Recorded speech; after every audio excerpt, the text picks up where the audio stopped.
मलिकवाड येथील कन्या क्षितिजा दादासो ठोंबरे हिचा दुसरा वाढदिवस उत्साहात साजरा। मलिकवाड येथील श्री दादासो महादेव ठोंबरे प्राथमिक शिक्षक रत्नागिरी यांची कन्या क्षितिजा हिचा दुसरा वाढदिवस मोठ्या आनंदात व उत्साहपूर्ण वातावरणात साजरा करण्यात आला। हा वाढदिवस कार्यक्रम तिच्या आजोळी कोडणी तालुका निपाणी जिल्हा बेळगाव येथील श्री दुंडाप्पा पाटील यांच्या निवासस्थानी पार पडला। या प्रसंगी क्षितिजाचे आजी आजोबा, काका काकी, पुण्याहून खास उपस्थित राहिलेले मामा मामी, काका मावशी, कोडणीतील नातेवाईक तसेच तोरसे मळ्यातील लहान मुलं व मुली, आई वडील मोठ्या संख्येने उपस्थित होते। सर्वांनी मिळून चिमुकल्या क्षितिजाचा वाढदिवस आनंदात साजरा केला। कार्यक्रमात लहान मुलांसाठी लिंबू चमचा, संगीत खुर्ची, सामान्य ज्ञान अशा विविध मनोरंजक व शैक्षणिक स्पर्धांचं आयोजन करण्यात आलं होतं। या स्पर्धांमध्ये सहभागी झालेल्या सर्व मुलांना शैक्षणिक साहित्य भेट म्हणून देण्यात आलं।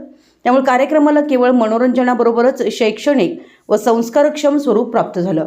कार्यक्रमाच्या शेवटी श्री दादासो ठोंबरे सर यांनी पाटील परिवार, तुकाणवर परिवार, हवालदार परिवार तसेच सर्व उपस्थित नातेवाईक व लहान मुलांचे मनपूर्वक आभार मानले।